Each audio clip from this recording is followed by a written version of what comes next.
Bonsoir Rudy Rodanet. Oui, bonsoir. Donc vous êtes délégué du syndicat Alliance Police. Me- Oui, me- tout à fait, tout à fait. alors Monsieur Rodanet, donc ce 31 janvier, il y a une grande mobilisation citoyenne organisée par Alliance Police Nationale. Alors ce n'est pas uniquement en Guadeloupe, c'est sur le plan national. Pourquoi appeler à la mobilisation citoyenne?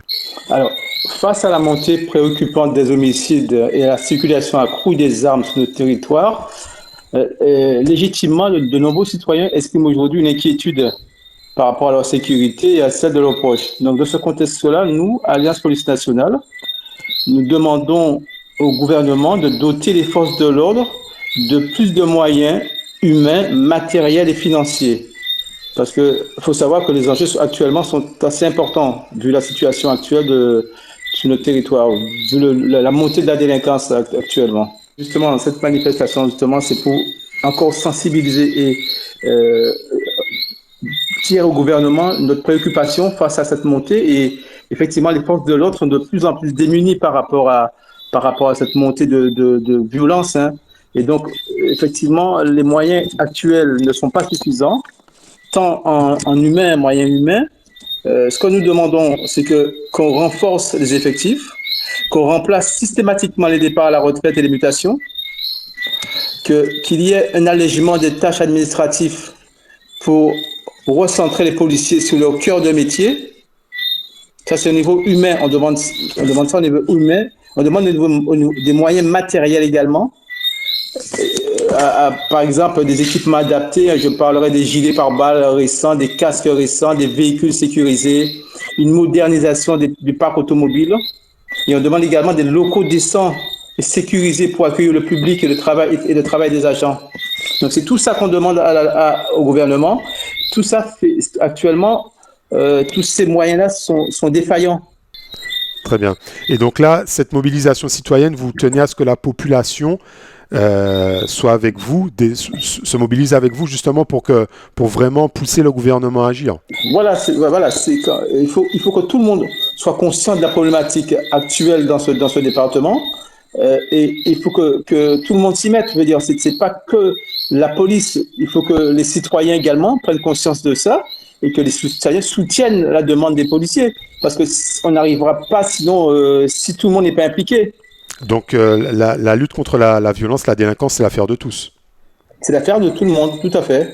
Tout à fait. Alors, Rudy Rodanet, aujourd'hui, il y a eu à l'Élysée une réunion avec le président Macron et le ministre de l'Intérieur et d'autres ministres par rapport à la lutte contre le narcotrafic.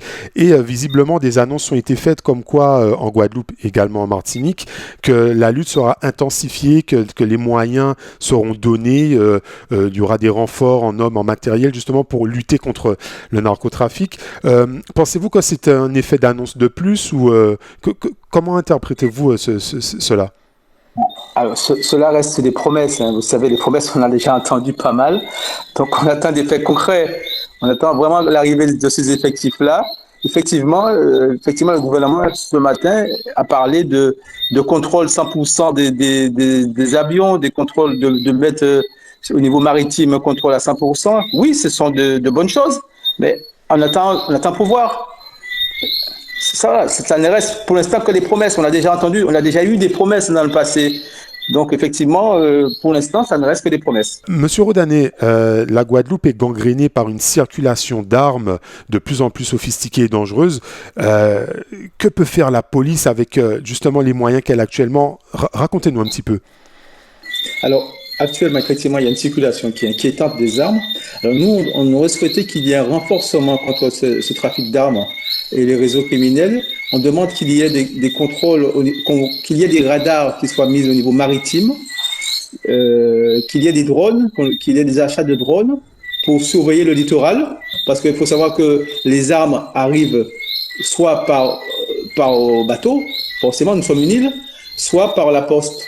Donc on demande que à ces deux niveaux-là, il faut qu'il y ait un contrôle renforcé au niveau du maritime, avec des moyens matériels. Donc quand je dis matériel, je parle de radars, de drones, de bateaux, brigades nautiques, il faut qu'il y ait des chiens, il faut qu'il y ait des brigades canines pour pouvoir, les chiens pour détecter les armes. Donc c'est tout ça qu'on demande.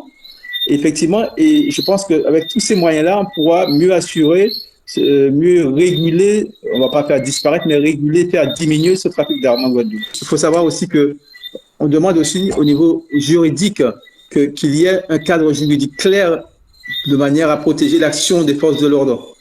Parce que effectivement, il faut que il y a eu récemment une loi qui est sortie pour la légitime défense qui a été remodifiée. Donc on demande qu'il y ait un éclaircissement au niveau juridique. On demande également qu'il y ait aussi une meilleure coordination police-justice pour éviter que le sentiment d'impunité, vous savez, quand vous arrêtez quelqu'un, que après 2 jours après, vous le voyez dans la rue.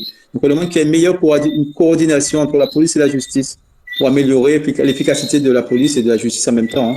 On rappelle le rendez-vous, donc c'est ce 31 janvier 2026 devant le conseil régional à Basse-Terre, c'est bien cela? Tout à fait, tout à fait. 8h30, début de la manifestation, à 8h30. Rudy Rodanet, le Pige TV vous remercie d'avoir répondu à ces questions.